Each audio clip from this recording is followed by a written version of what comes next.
హేరోదునైనా మేము రాజుగా అంగీకరిస్తాం కానీ ఆయనైనా నాయకుడిగా చూస్తాం కానీ యేసుక్రీస్తు మాత్రం నాయకుడిగా చూడలేము. యేసుక్రీస్తు మాత్రం మా నియంతగా మేము కలిగి ఉండలేము. ఆ పరిస్థితుల్లో ఉన్నారు వాళ్ళందరూ.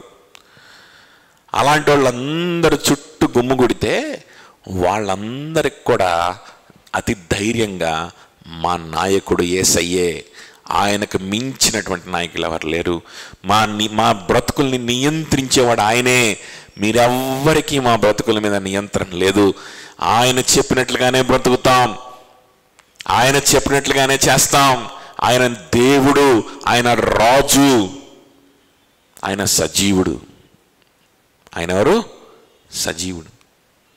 ఆయనలోనే మాకు రక్షణ ఉంది అని ధైర్యంగా ప్రకటిస్తున్నారు. చెప్పగలమా?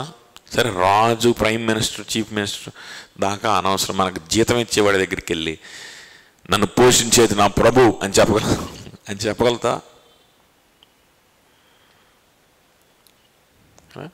చెప్పగలగాలి. చెప్తే ఏం కాదు, డెమోక్రసీయే కదా మంది, ఇది రాచరికం కూడా కాదు. నన్ను పోషించేది నా ప్రభు, నువ్వు కాదు.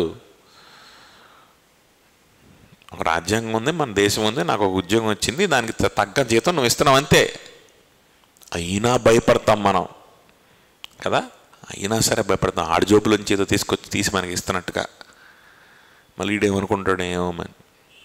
కానీ వీళ్ళు అతి ధైర్యంతో వీళ్ళు ఏంటంటే అక్కడ ఉన్నటువంటి వారితోటి ఆ విధంగా మాట్లాడుతూ ఉన్నారు. ఆ తర్వాత ఏం జరిగింది? 23. ఆ తర్వాత వాళ్ళు వారిని వార్నింగ్ ఇచ్చారు. కానీ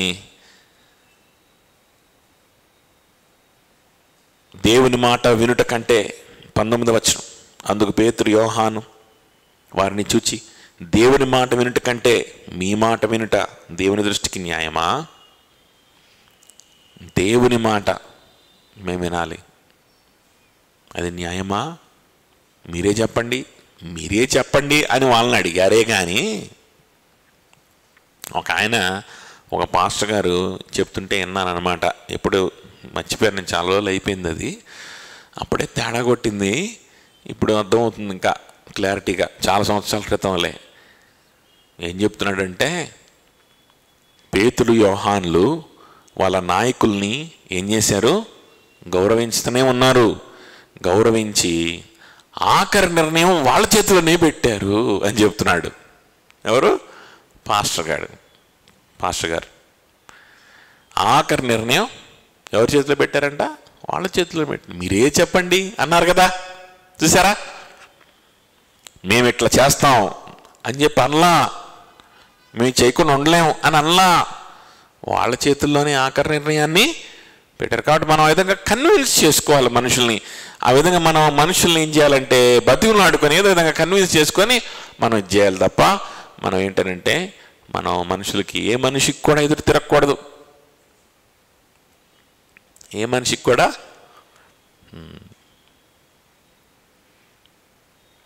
నీకు ఆత్మీయ జీవితం వద్దు, నీకు ఎలాంటి దేవునితో గడిపే సమయం వద్దు, ఎలాంటి సహవాసం వద్దు, ఏమొద్దు. మా ఆఫీస్ టైమింగ్స్ మారుస్తున్నాం, 12 hours వర్క్ చేయాలి, ఇక్కడే ఉండు, కావాలంటే ఇక్కడే నీకు అన్ని ఏర్పాట్లు చేస్తాం, నీ ఫుడ్ కావాలంటే ఇక్కడే, ఎంటర్టైన్మెంట్ కావాలంటే ఇక్కడే అన్నీ చేస్తాం. కానీ నువ్వు ఇంకా వేరే ఎక్స్ట్రా కరిక్యులర్ ఏం పెట్టుకోకూడదు ఇంకా అని చెప్పి రూల్ పాస్ చేశారనుకో. ఇంకేం కావాలి మనిషికి? రిలాక్సేషన్ కావాలి. రిలాక్సేషన్ లేదా పని చేయలేవు, ఓకే, రిలాక్సేషన్ ఇస్తాం, ఇక్కడే ఇస్తాం రిలాక్సేషన్, ఇక్కడే ఇస్తాం ఎంటర్టైన్మెంట్ అంటారు రేపు పొద్దున. అప్పుడు ఏం చేస్తాం?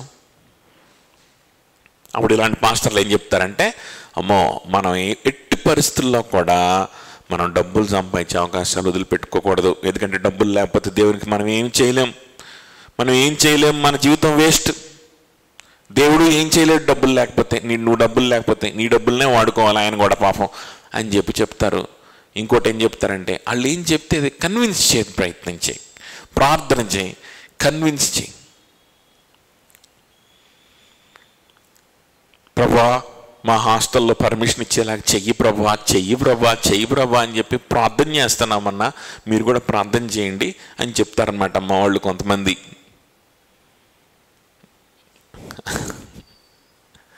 ఆ కాటూరు మెడికల్ కాలేజీలో హాస్టల్లో ఉండే అమ్మాయిలు ఎన్ని రోజుల నుంచి ప్రార్థన చేస్తారు తెలుసా? ఈ ప్రార్థన 3 సంవత్సరాల నుంచి చేస్తున్నారు. 3 సంవత్సరాల నుంచి చేస్తున్నారు. ఇంకొక సంవత్సరం అయిపోద్ది కోర్సు.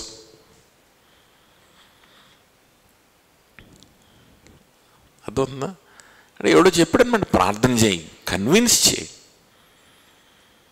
ఇంట్లో తల్లిదండ్రులు వద్దన్నా, హాస్టల్ వార్డెన్ వద్దన్నా, ముందు హాస్టల్ వార్డెన్ కన్విన్స్ చేసుకోవాలా, తర్వాత తల్లిదండ్రులు కన్విన్స్ చేసుకోవాలి. అందరూ కన్విన్స్ అయ్యి ఎల్లమ్మా అంటే అప్పుడే చర్చికి వెళ్ళాలి. 3 సంవత్సరాలుగా చర్చి అనేటువంటిది తెలియకుండా ఉన్నటువంటి వాళ్ళు ఉన్నారు. చాలా భక్తులమని ఫీల్ అవుతుంటారు. మళ్ళా లోపలే ఏదో ప్రార్థన చేసుకుంటున్నామని ఫీల్ అవుతుంటారు. లోపలే కూడికలు పెట్టుకుంటుంటారు అప్పుడప్పుడు. అర్థమవుతుందా?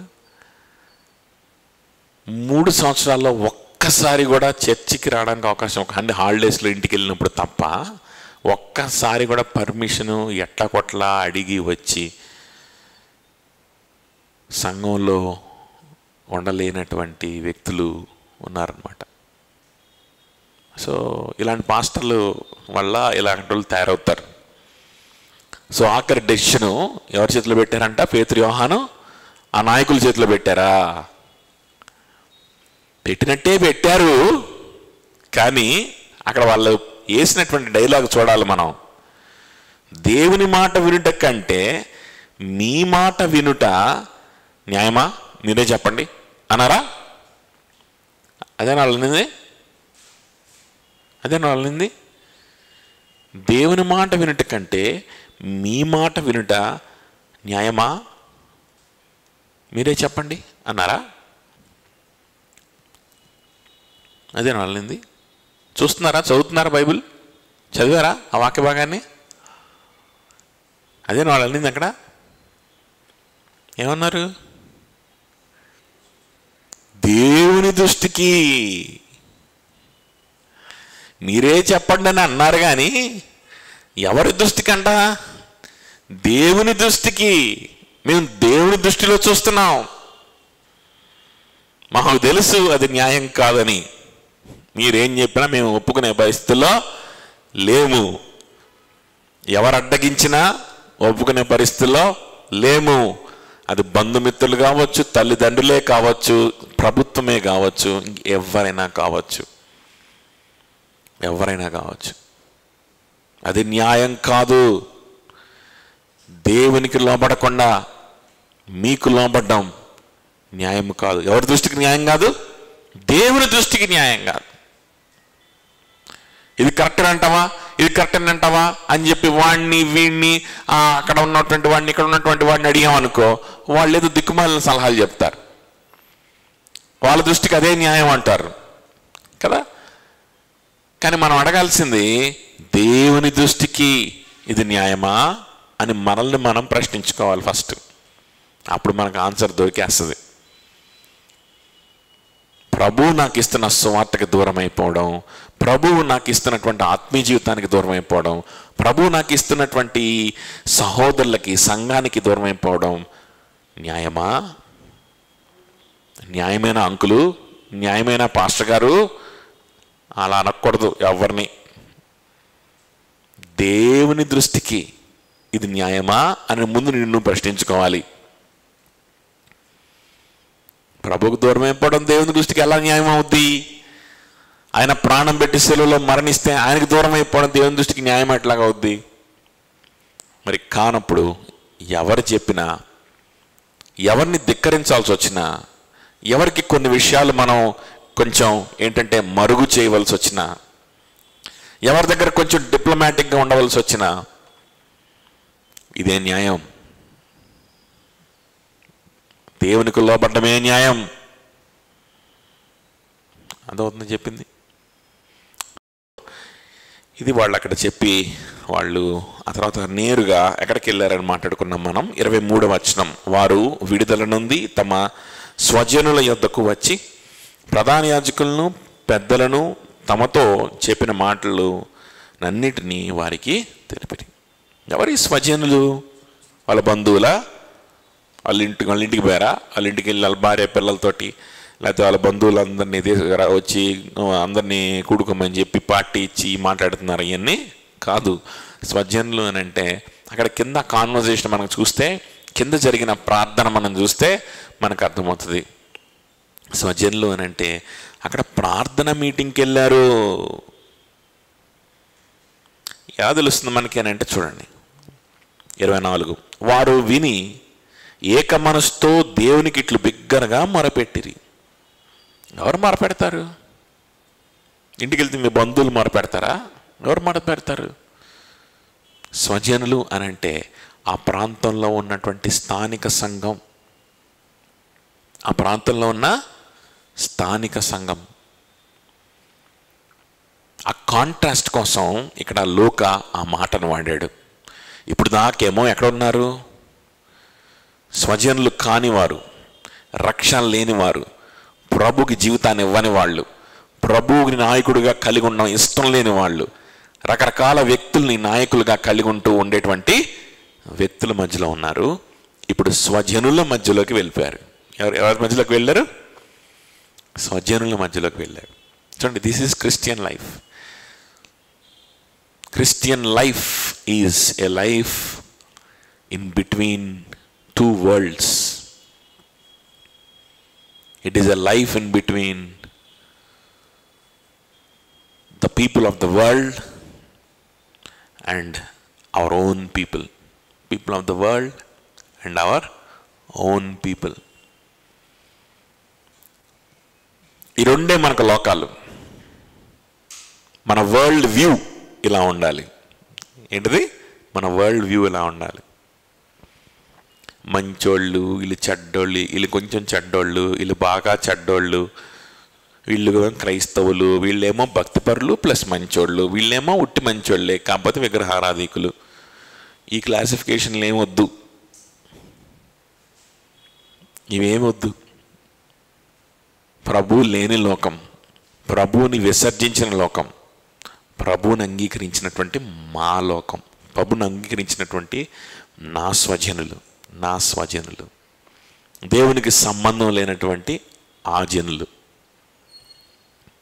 రెండే రెండు డిఫరెన్స్, రెండే రెండు వరల్డ్స్ ఉంటాయి అన్నమాట క్రైస్తవుడికి. అలా చూడడం నేర్చుకుంటేనే నువ్వు క్రైస్తవుడివి, క్రైస్తవురాలివి. అప్పుడే నీకు అసలు స్వార్థ అంటే ఏంటో అర్థమైందని అర్థం. అప్పుడే నీకు అసలు క్రిస్టియానిటీకి ఫెయిత్ అంటే ఏంటో అర్థమైందని లెక్క. కొంతమంది అట్ట కాకుండా అక్కడ మంచోళ్ళు ఉన్నారు, వాళ్ళు క్రైస్తవులు కాని వాళ్ళు, వాళ్ళల్లో మంచోళ్ళు ఉన్నారు, వాళ్ళలో మంచి వ్యక్తులు ఉన్నారు, వాళ్ళల్లో ఏంటంటే యేసుక్రీస్తు చెప్పిన మాటలు కూడా చేసేవాళ్ళు ఉన్నారు. అలాంటి వాళ్ళు మనం పూర్తిగా నమ్మొచ్చు. అలాంటి వాళ్ళ యొక్క లైఫ్ స్టైల్ని కూడా మనం ఏం చేయొచ్చు అంటే మనం ఇమిటేట్ చేయొచ్చు.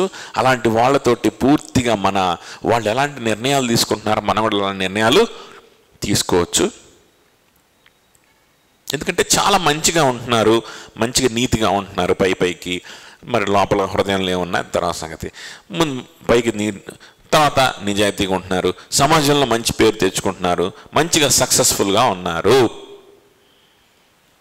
మంచిగా పక్కనోడికి ఏదో సహాయం చేస్తూ జాలి చూపిస్తూ ఏదో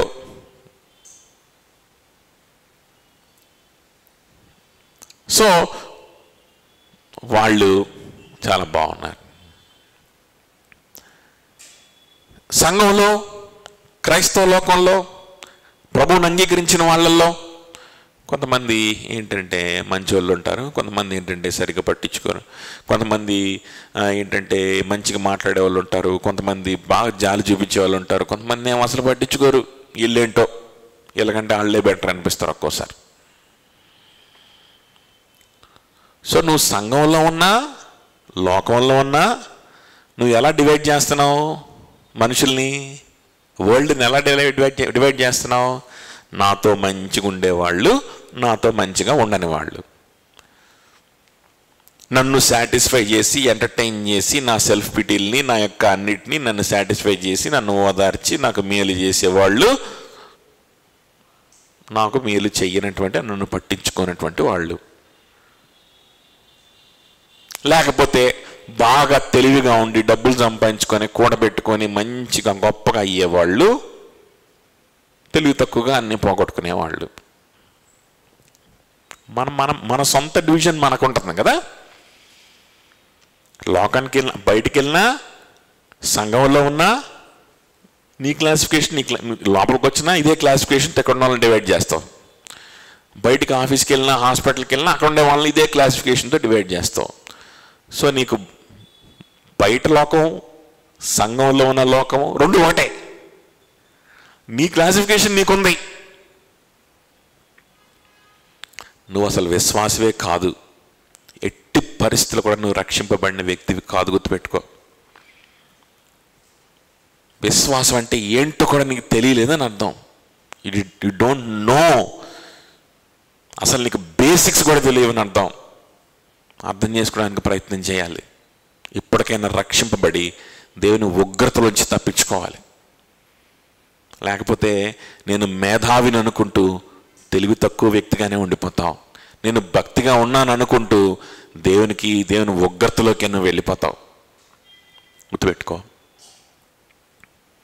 విశ్వాసి యొక్క యాటిట్యూడ్, విశ్వాసి యొక్క డివిజన్ అట్లా ఉండదు. విశ్వాసి వరల్డ్ని డివైడ్ చేసే విధానం అట్లా ఉండదు.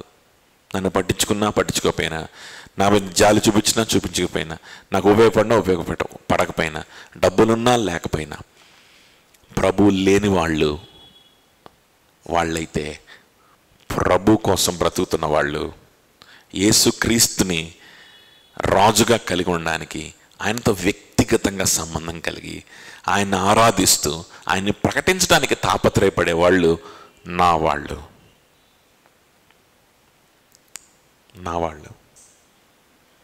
దాన్ని పట్టించుకోవచ్చు. నేను అనుకున్న విధంగా పట్టించుకోవచ్చు, నేను అనుకున్న విధంగా పట్టించుకోకపోవచ్చు. అనుకున్న విధంగా నాకు మేలు చేయొచ్చు, చేయకపోవచ్చు. సక్సెస్ఫుల్గా ఉండొచ్చు, ఉండకపోవచ్చు. తెలివిగా ఉండొచ్చు, కొంచెం తెలివి తక్కువగా అప్పుడప్పుడు ఉండొచ్చు. సంతోషంగా కనిపిస్తూ ఉండొచ్చు, ఒక్కోసారి సంతోషం లేకుండా కూడా ఉండొచ్చు. కానీ ఏ పరిస్థితిలో ఉన్నా యేసయ్య కోసం బ్రతకాలని తాపత్రయపడుతున్నాడు కదా.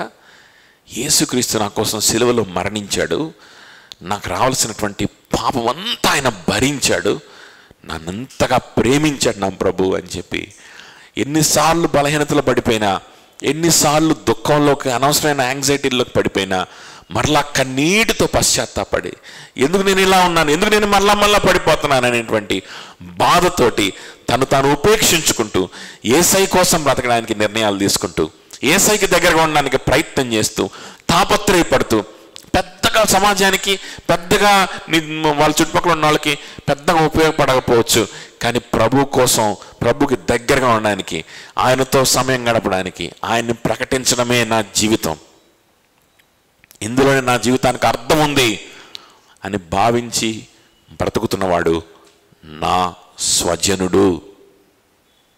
ఎవరు? నా స్వజనుడు.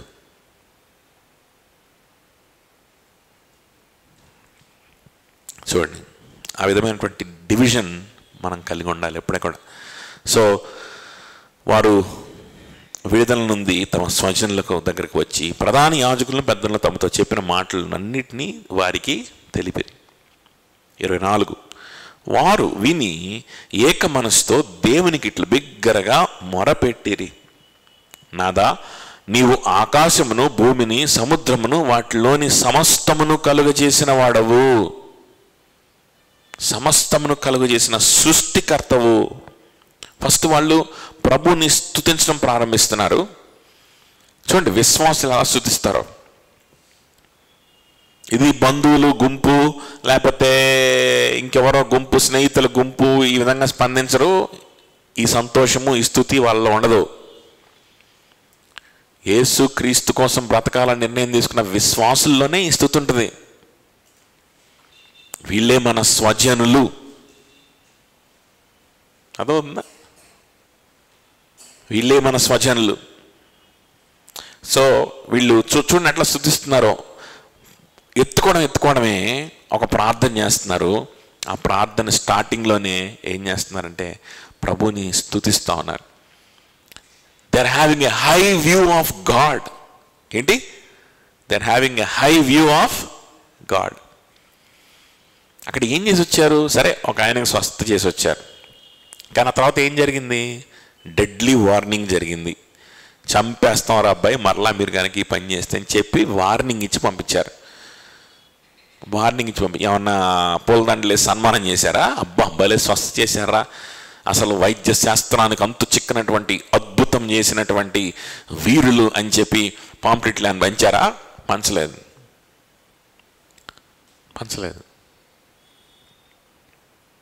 మన రాజ్యంలో ఎంత గొప్ప వీరుడు ఉన్నారు, అసలు పుట్టుకతోటి 40 ఏళ్ల దాకా కుంటివాడైన వాడికి అసలు ఒక్క మాటతోటి కాళ్ళు తెప్పించారు. అసలు ఏమి వైద్యం ఇది, ఏం టెక్నాలజీ ఇది, ఇదేం అద్భుతము, ఇదేం భక్తి అని చెప్పి తోలదండలు ఏమన్నా వేశారా?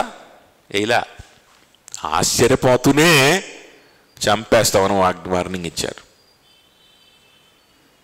వాళ్ళు చేసినటువంటి క్రియకి ఆశ్చర్యపోతూనే, దేవునితో వాళ్ళకున్న సంబంధానికి కళ్ళారా చూస్తూనే, యేసుక్రీస్తు నిజంగానే సజీవుడుగా ఉన్నాడు, ఆయన మరణించలా, ఆయన తిరిగి నిజంగానే లేచాడు అనే ప్రూఫ్ని వాళ్ళ కళ్ళతో చూస్తూ క్వశ్చన్ చేయలేని పరిస్థితి అని మనం మాట్లాడుకున్నాం కదా. యేసుక్రీస్తు ఆడ ఉన్నాడు, యేసుక్రీస్తు మేము చంపేశాం కదా అని ఒక్క మాట అన్నారా? వీళ్ళు అనలేదు. ఎందుకంటే సమాధి ఖాళీగా ఉందని తెలుసు. వీళ్ళేమో యేసుక్రీస్తు నామములో అద్భుతం చేసేశారు. ఏం మాట్లాడలేకపోతున్నారు. మాట్లాడలేకపోతున్నప్పటికీ కూడా, అంత ఆశ్చర్యంలో కూడా ఏమాత్రం వాళ్ళ మీద సాఫ్ట్ కార్నర్ రాట్లా, వాళ్ళని చంపి పారేస్తామని వార్నింగ్ ఇచ్చి అక్కడి నుంచి పంపిస్తూ ఉన్నారు. గుర్తుపెట్టుకోండి. ఏం సాధించినట్టు వీళ్ళు? ఏం సాధించారు? కొంతమంది రక్షింపడ్డారు అంతే. అంతకు మించి వీళ్ళు డబ్బులు సాధించలేదు, వీళ్ళు ఘనత సాధించలేదు, పేరు ప్రఖ్యాతులు సాధించలేదు. ఖైదీల్లాగా రాత్రంతా గొలుసులేసి కట్టేసి మంచులో నిలబెట్టి పొద్దున్నే ఈడ్చుకెళ్ళి సభలో నించోబెట్టారు. సభలో ఏమో వార్నింగ్ ఇప్పించుకొని వచ్చారు. ఏం సాధించారు వీళ్ళు చెప్పండి? ఏం సాధించారు? ఈ పరిస్థితిలో అన్నీ కోల్పోయి, తిట్టించుకొని, కొట్టించుకొని, హింస పెట్టించుకొని, వార్నింగ్ ఇప్పించుకొని మీ ఇంటికి వెళ్తే మీ అమ్మా నాన్న మెచ్చుకుంటారో లేదో నాకు తెలీదు, మీ బంధువులు మెచ్చుకుంటారో లేదో నాకు తెలీదు, మీ స్నేహితులు మెచ్చుకుంటారో లేదో నాకు తెలీదు. నామకార్థమైన క్రైస్తవత్వంలో ఉన్నటువంటి ఆ దొంగ సహోదరులు, లేకపోతే ఈ క్రైస్తవ సంస్థల్లో ఉండేవాళ్ళు, లేకపోతే దొంగ పాస్టర్లో వీళ్ళు మెచ్చుకుంటారో లేదు? వాళ్ళు ఖచ్చితంగా మెచ్చుకోరు. ఎవరు మెచ్చుకొని? వీళ్ళు మాత్రం మెచ్చుకోరు. అమ్మో అలాంటి ప్రమాదాలు పడకూడదు, మనం దేవుని నామానికి అవమానం, ఎందుకు అనవసరంగా మనం ఇట్లాంటి అంటారు. వీళ్ళు అసలు మెచ్చుకోరు. ఎవరు మెచ్చుకుంటారు లేదో తెలియదు, కానీ వీళ్ళు మాత్రం మెచ్చుకుంటారు. వాళ్ళే మన స్వకీయులు. ఎవరు వాళ్ళు? స్వకీయులు. తల్లి, తండ్రి, బంధువులు, మిత్రులు, వీళ్ళందరికంటే ఒక అద్భుతమైనటువంటి బంధము వీళ్ళ మధ్యలో ఉంది. అందుకే వీళ్ళని స్వకీయులు అన్నారు. ఎవరు వీళ్ళు? స్థానిక సంఘం. నిజమైనటువంటి స్వార్థ కేంద్రితంగా ఉన్నటువంటి యేసుక్రీస్తు మీద ఫోకస్ చేసినటువంటి సహోదరులు, స్థానిక సంఘంలో ఉన్న విశ్వాసులు, వీళ్ళు స్వకీయులు. వీళ్ళు మాత్రం వీరులను ఆహ్వానించినట్లుగా వాళ్ళని ఆహ్వానించి పండగ చేసుకుంటున్నట్లుగా అక్కడ మీటింగ్ పెట్టి థ్యాంక్స్ గివింగ్ మీటింగ్ పెట్టుకుంటున్నారు. ఎవరి కోసం? మెడిసిన్ సీట్ వచ్చిందని, ఇంజనీరింగ్ సీట్ వచ్చిందనా, ఉద్యోగం వచ్చిందనా, పిల్లలు పుట్టారనా, వివాహం అయిందనా? కాదు. తిట్టించుకొని వచ్చారని, చంపేస్తాం అని వార్నింగ్ ఇప్పించుకొని వచ్చారని, చావు దప్పి కన్నులు లొట్టబోయి అక్కడే స్పాట్లో చంపేయాలి. అక్కడ వాళ్ళందరూ అద్భుతం జరిగింది, వాడు ఉన్నాడు, ఏం చేయలేక వదిలేశారు. షూట్ అట్ సైట్ ఆర్డర్స్ వచ్చినాయి. మరలా కనుక యేసుక్రీస్తు నామములో మీరు ప్రకటించడం చూస్తే మిమ్మల్ని కాల్చి పారేస్తాం. ఆ షూట్ అట్ సైట్ ఆర్డర్స్ రాపించుకొని వచ్చిన వాళ్ళని వీరుల్లాగా ఆహ్వానించి థ్యాంక్స్ గివింగ్ మీటింగ్ పెట్టుకుంటున్నారు వీళ్ళు. ఇంకా థ్యాంక్స్ గివింగ్ మీటింగ్ పెట్టుకొని స్తుతిస్తున్నారు ప్రభుని, ప్రభుని ఎగ్జాల్ట్ చేస్తున్నారు. ఎందుకు పెట్టుకోగలిగారు, ఎందుకు సంతోషించగలుగుతున్నారు అంటే it is because they have a high view of God and a లో వ్యూ ఆఫ్ దెమ్సెల్వ్స్. అట్లా కాకుండా కొంతమంది నామకార్థ క్రైస్తవుల్లాగా, నామకార్థమైనటువంటి భక్తుల్లాగా, దొంగ భక్తుల్లాగా, దొంగ క్రైస్తవులు, వీళ్ళకి high view of themselves, high view of men, high view, వాళ్ళ గురించి వాళ్ళకి హై వ్యూ ఉంటుంది, దేవుని గురించి లో వ్యూ ఉంటుంది. కాబట్టి మనకేం జరిగిందనేది వాళ్ళకి ముఖ్యం. మనం ప్రాస్పరస్గా ఉంటే మంచి జరిగినట్టు, మనల్ని ఘనపరిస్తే మంచి జరిగినట్లు, దేవుడికి కూడా మంచి జరిగినట్టు, దేవుడికి కూడా మంచి సాక్ష్యం. నేను బాగుంటే నా సాక్ష్యం బాగున్నట్టు. సో నీకు హై వ్యూ ఎవరి మీద ఉంది? నీ మీద నీకే హై వ్యూ ఉంది. దేవుని సువార్త ప్రకటింపబడిందా? దేవుని సువార్త అతి ధైర్యంతో ప్రకటింపబడిందా? దేవుని సువార్త వెళ్ళిందా? దేవునితో ఉన్నటువంటి సంబంధం డెమాన్స్ట్రేట్ చేయబడిందా? అదే కదా వాళ్ళు చేశారు. అది మనం అనుకున్నాం కదా, ఉట్టి స్వస్థత కాదు, అది దేవునితో వాళ్ళకున్న సంబంధాన్ని వాళ్ళు ప్రదర్శించారు అని మనం అనుకున్నాం. సో దేవునితో నీకున్న సంబంధం ప్రదర్శింపబడిందా? దేవుని నామం మహింపరచబడిందా? అందరూ దేవుణ్ణి మహింపరుస్తున్నారు. అది కూడా వన్ ఆఫ్ ద రీజన్ వాళ్ళని చంపకుండా వదిలిపెట్టడానికి. లాస్ట్ వీక్ మాట్లాడుకున్నాం కదా, వాళ్ళు జై పేతురు, జై యోహాను అనట్లా. వాళ్ళని ఎవరు పట్టించుకోవట్లేదు అసలు, పేతురు యోహాన్ని. మన దేవుడు ఎంత గొప్పవాడు, మన దేవుడు ఎంత మహిమ గలవాడు, మన దేవుడు ఎంత శక్తివంతుడు అని దేవుని మహింపరుస్తున్నారు వాళ్ళందరూ, అక్కడ ఉన్న వాళ్ళందరూ. సో దేవునికి ఫోకస్ దేవుని మీద వెళ్ళిందా అనేది పట్టించుకోకుండా, దేవుని సువార్త ప్రకటింపబడిందా అనేది పట్టించుకోకుండా, దేవునితో ఉన్న సంబంధం ప్రదర్శింపబడిందా లేదా అనేది పట్టించుకోకుండా అదంతా కింద పడేసి, నేను బాగుంటే నాకు సాక్ష్యం, నాకు డబ్బులుంటే నాకు సాక్ష్యం, నన్ను మెచ్చుకుంటే సాక్ష్యం, నన్ను తిట్టి కొట్టి ఇసిరి కొడితే సాక్ష్యం లేదు. High view of my self and లో వ్యూ ఆఫ్ గాడ్. కానీ వీళ్ళు అట్లా కాదు. నిజమైన సంఘంలో అలా ఉండదు అట్మాస్ఫియర్. నిజమైన సంఘంలో అలా ఉండదు. నిజమైన సంఘంలో నాకు నెలకు ₹1,00,000 జీతం వచ్చిందన్నా అని ఒక అబ్బాయి అనుకో, ఓ వెరీ గుడ్ బ్రదర్, మంచిది, very good, God bless you. ఇంకొకడు, అన్న నేను ప్రభు కోసం నా ఉద్యోగం కోల్పోయాను, ఈ ఉద్యోగం నాకు ప్రభులో ఉండడానికి ఉపయోగపడట్లేదు, ఆటంకపరుస్తుంది, కాబట్టి ఏదన్నా కొంచెం తక్కువ జీతం వచ్చే ఉద్యోగానికి జాయిన్ అయ్యానన్నా అన్నాడు అనుకో.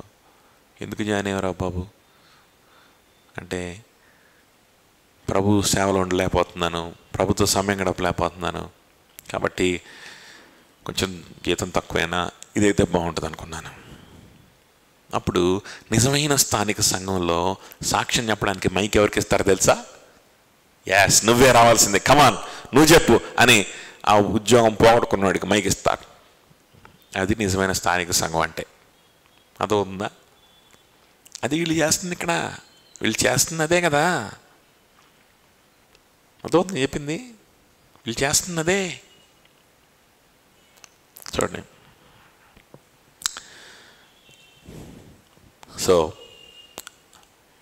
వారు ఏక మనసు కలిగి బిగ్గరగా మొరపెట్టి, ఆకాశం భూమికి సముద్రమునకు వాటిలో సమస్తమునకు కలుగు చేయుడు వాడవు నీవే, నువ్వు సృష్టికర్తవు ప్రభా, నీ గురించి మాకు హైవ్యూ ఉండాలి, నీ స్వార్థ ప్రకటింపబడిందా లేదా అది ముఖ్యం, నువ్వు ప్రకటింపబడ్డావా లేదా ముఖ్యం, నువ్వు గణపరచబడ్డావా లేదా ముఖ్యం. గణపరచబడ్డం అంటే మళ్ళీ నా డబ్బులతో కాదు, నిన్ను అందరు చూసారా లేదా అది ముఖ్యం నాకు, నీ గురించి అందరు విన్నారా లేదా అది ముఖ్యం మాకు అది ముఖ్యం. సృష్టికర్తవి, గొప్పవాడివి నువ్వు.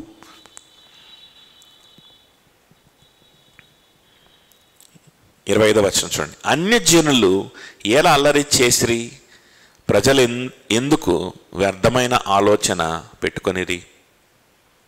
ప్రభు మీదను ఆయన క్రీస్తు మీదను భూరాజులు లేచిరి, అధికారులను ఏకముగా కూడుకొనిరి అని నీవు పరిశుద్ధ ఆత్మ ద్వారా మా తండ్రియు నీ సేవకుడైన దావీదు నోట పలికించితివి అని 2వ కీర్తనను కోట్ చేసి వాళ్ళు పాడుకుంటున్నారు. ఆ పాట కూడా ఇది పాటకు వచ్చేసింది.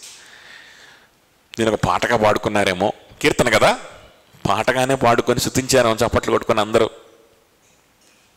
ఒక డ్రమ్మో, ఒక కంజరో, ఒక గిటారో వాయించుకొని. ఏం పాట? 2వ కీర్తన.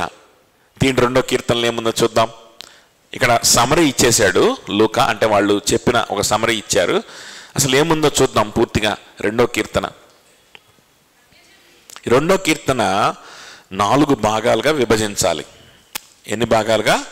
4 భాగాలుగా. 1 నుంచి 3 వచనాలు ఒక భాగం, 4 నుంచి 6, 7 నుంచి 9, 10 నుంచి 12. సో 1 నుంచి 3 వచనాలు ఎవరు మాట్లాడుతున్నారంటే లోకాన్ని గురించి మాట్లాడుతున్నాడు. కీర్తనకారుడు లోకాన్ని గురించి మాట్లాడుతున్నాడు, సొసైటీ గురించి, లోకాన్ని గురించి. 4 నుంచి 6 వచనాలు ఏం చెప్తున్నాయి అనంటే దేవుని యొక్క సార్వభౌమతని తెలియజేస్తున్నాయి. దేవుని యొక్క సార్వభౌమతను గురించి కీర్తనకారుడు మాట్లాడుతుంటాడు. 7 నుంచి అంటే దేవుని యొక్క అధికారాన్ని గురించి, అన్నీ ఆయన ఆధీనంలోనే ఉన్నాయి, ఆయన పరిపాలన కింద అన్నీ ఉన్నాయి అనేటువంటి విషయాన్ని గురించి 4 to 6. 7 to 9, 7 నుంచి 9 వచనాలు యేసుక్రీస్తు యొక్క విజయాన్ని గురించి, యేసుక్రీస్తు ఆయన ఏ విధంగా విజయవంతుడిగా ఉంటాడు, ఆయన విజయాల్లో మనల్ని ఎలా పాలు పొందేలా చేస్తాడు, యేసుక్రీస్తు గురించి అన్నమాట. 7 నుంచి 9 వచనాలు దేవుని కుమారుడైన యేసుక్రీస్తు గురించి. చూడండి, కొన్ని వందల సంవత్సరాల బిఫోర్, కొన్ని వందల సంవత్సరాల ముందు రాయబడినటువంటి మాటలు యేసుక్రీస్తు గురించి. తర్వాత 10 నుంచి 12 వచనాలు, 10 నుంచి 12 వచనాలేమో ఆఖరికి మనం యేసుక్రీస్తుకి ఎలా స్పందించాలి అనేటువంటి విషయం కీర్తనకారుడు చెప్తా ఉంటాడు. సో 1 నుంచి 3 వచనాల్లో ఏంటి అని అంటే, లోకస్తులంట వాళ్ళు భూరాజులందరూ చేరి వాళ్ళు ఏం మాట్లాడుకుంటున్నారు? చదవండి ఒకసారి.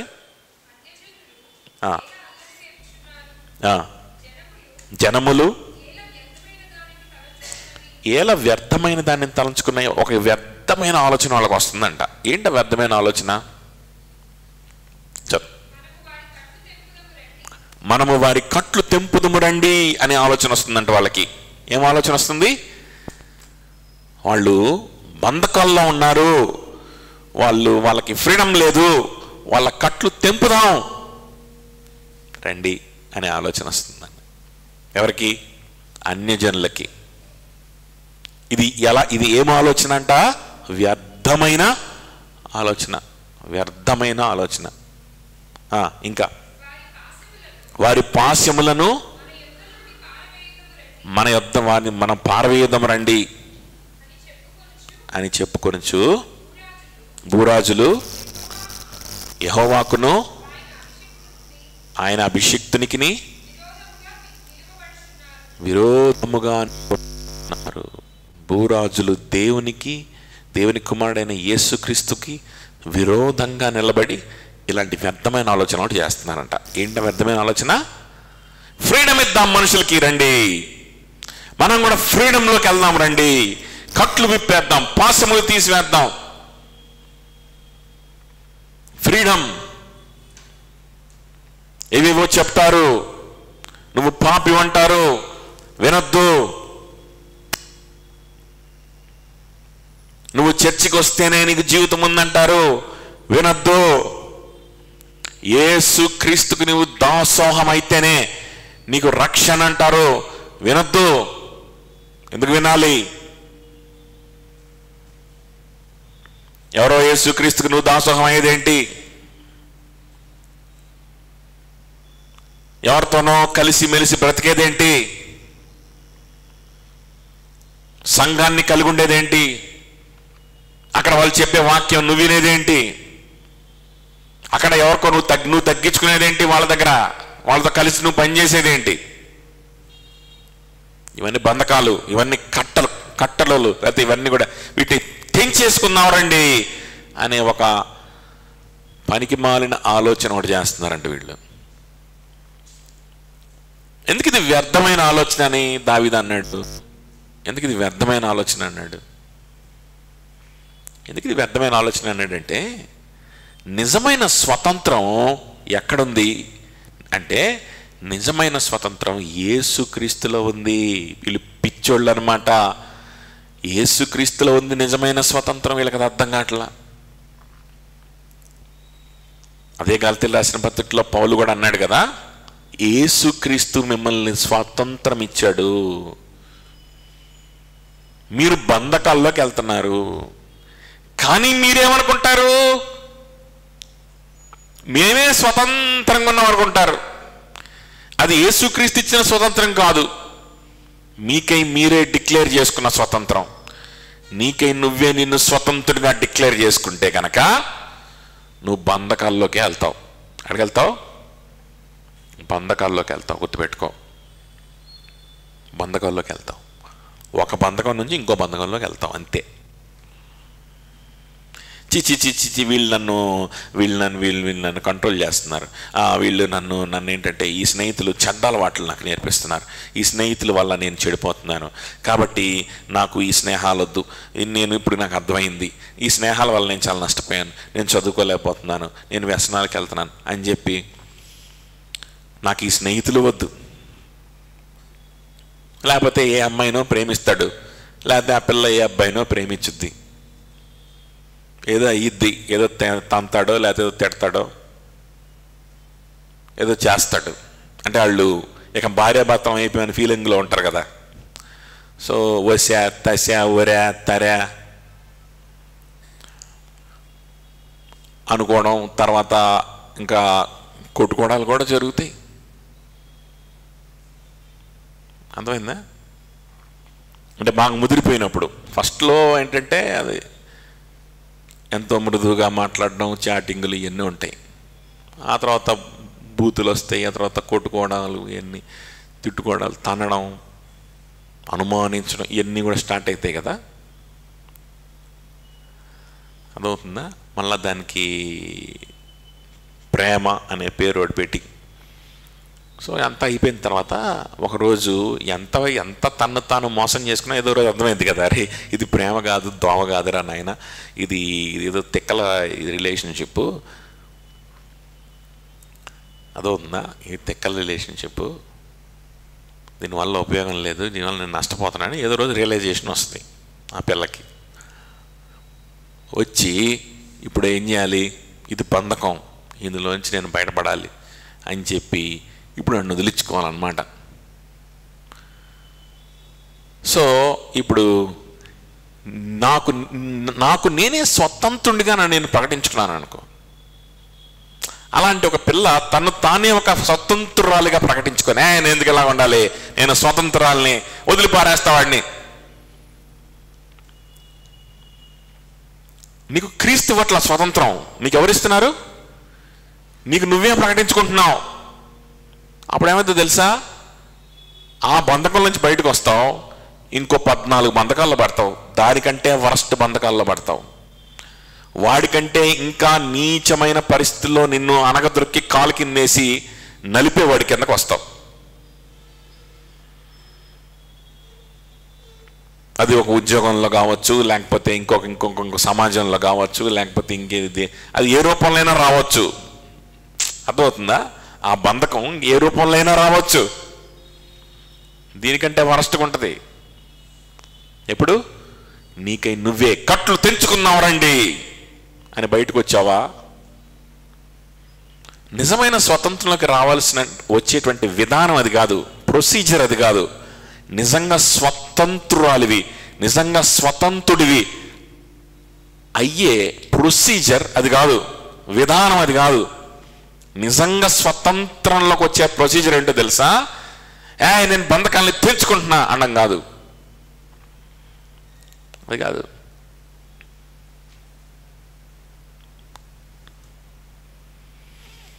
కొంతమంది ఏంటంటే కొన్ని చర్చిలు నచ్చవు అన్నమాట.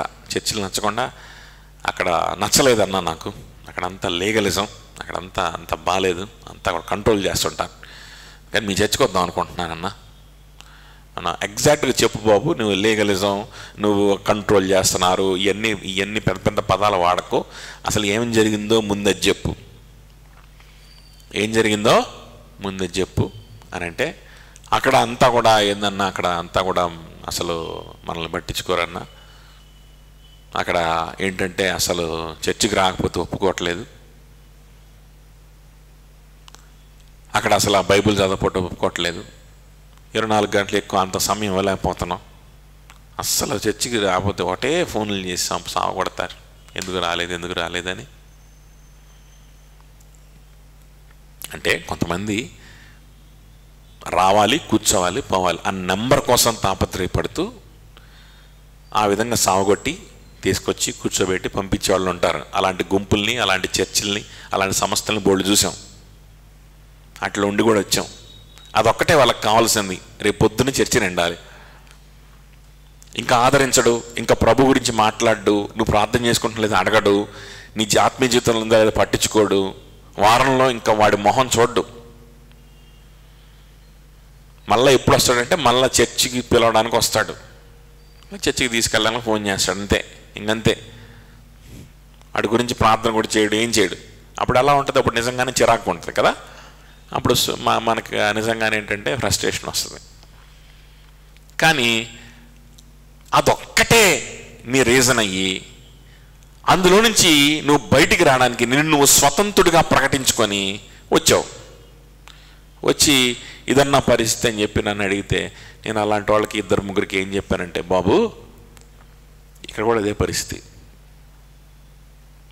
నీ ప్రాబ్లం అదే అయితే కనుక ఇక్కడ కూడా అదే ప్రాబ్లం ఫేస్ చేస్తాం అని చెప్పిన సందర్భాలు ఉన్నాయి. సహవాసంలో ఉండడానికి ఇష్టపడకపోతే ఎలా ఎదుగుతావు ప్రభులో? ప్రభుకి ఎలా దగ్గర అవుతావు? ప్రభుతో సంబంధం ఎట్లా ఉంటుంది? నీకు చర్చికి రావడానికి టైం లేకపోతే, బైబిల్ స్టడీకి లాంటి టైం లేకపోతే నువ్వు అసలు ప్రభుత్వం ఎలా ఉంటుంది? అదొక్కటే నీ రీజన్ అయితే ఇక్కడ కూడా నీకు అదే ప్రాబ్లం వస్తుంది. ఫినిష్. ఎందుకంటే వాడి రీజను నన్ను అక్కడ పట్టించుకోవట్లేదన్నా, నాకు వాక్యం నేర్పించేవాళ్ళు లేరన్నా, నన్ను ప్రార్థన చేసుకోవాలి లేదా అడిగేవాళ్ళు లేరు, నేను వెళ్ళి మాట్లాడడానికి ఎవడు దొరకడం, నేను వెళ్ళి ఇదిగో నా పలానా సమస్య చెప్పుకోవడానికి ఎవడు దొరకడం, ఇది వాడి ప్రాబ్లం అయితే. కానీ చర్చికి మాత్రం రమ్మంటారు. ఇది ప్రాబ్లం అయితే ఎస్ ఓకే తమ్ముడు వచ్చేసాయి, మన దగ్గరకు వచ్చి మన దగ్గర నీకు అన్నీ దొరికితే అని చెప్పేవాడిని. వాడు అసలు దాని గురించి ప్రస్తావించడు. వాడి బాధ అంతా ఏంటి? చర్చికి తప్పకుండా రావాలని చెప్పి ఇన్సిస్ట్ చేస్తున్నారు, అదే వాడి బాధ. సో అలాంటి వాళ్ళకి ఏం చెప్పాలి? ఇంకా ఇక్కడ అదే పరిస్థితి దొరుకుతుంది నీకు. నిన్ను నువ్వు స్వతంత్రుడిగా ప్రకటించుకోదలుచుకుంటే నీకు ఎక్కడ స్వతంత్రం ఉండదు. నిన్ను నువ్వు స్వతంత్రంగా చేసుకుందాం, నీ కట్లు నువ్వు తెంపుకుందాం, నీ పాశములు నువ్వు తొలగించుకుందాం అనుకుంటే ఒక దాంట్లో నుంచి ఇంకో దాంట్లోకి, ఒక దాంట్లో నుంచి ఇంకో దాంట్లోకి, ఒక దాంట్లో నుంచి ఇంకో దాంట్లోకి వెళ్తావు. భయంకరమైన బంధకాల్లోకి నీకు తెలియకుండానే ఇరుక్కుపోతావు. స్వతంత్రులుగా మారే పద్ధతి అది కాదు. ఆ ఎమోషన్ సరిపోదు స్వతంత్రంగా మారాలంటే. తెంపుకుందాం రండి, ఆ ఎమోషన్ చాలదు. అలా సెక్యులర్ ఎమోషన్ కాదు కావాల్సింది, అది కాదు కావాల్సింది. స్వతంత్రము ఉండాలి అని అంటే ప్రొసీజర్ ఒకటి ఉంది. ఏం ప్రొసీజర్ అంటే, నువ్వు నిజంగా స్వతంత్రుడు అవ్వాలంటే యేసుక్రీస్తుకు దాసుడు అయిపోవాలి. That is the real procedure. యేసుక్రీస్తుకు దాసుడు అయిపోవాలి, ఆయనకి దాసుడిని అయిపోవాలని అంగీకరించాలి, ఒప్పుకోవాలి. ఆయనకి దాసుడు నేను అయిపోవాలి, అదే నా జీవితం అని నువ్వు అంగీకరించాలి. అప్పుడు దేవుడు నిన్ను స్వాతంత్రం ఇచ్చి నేను స్వతంత్రుడిని చేస్తాడు. అప్పుడు యేసు క్రీస్తు నీకు స్వతంత్రం ఇస్తాడు. ఎందుకు స్వతంత్రం ఇస్తాడు? ఆయనకి దాసులు అయిపోవడానికి స్వతంత్రం ఇస్తాడు. ఎందుకు ఇస్తాడు? ఆయనకి దాసురాలు అయిపోవడానికి, ఆయనకి సబ్మిట్ చేసేసుకోవడానికి, ఆయన కోసం బ్రతకడానికి, ఆయనకి బానిస అయిపోవడానికి, ఆయన కోసమే బ్రతికి ప్రతి క్షణం, ఆయన కోసం మరణం వరకు ఆయన కోసం బ్రతకడానికి, ఆయన్ని ప్రకటించడానికి, ఆయనతో నీకున్న సంబంధాన్ని ఇతరులకు చూపించడానికి, ఆ విధంగా నువ్వు యేసు క్రీస్తుకు బానిసవైపోవడానికి నీ టైంని, నీ మనస్సుని, నీ ఎనర్జీని పెట్టడానికి దేవుడు అవకాశం ఇస్తాడు.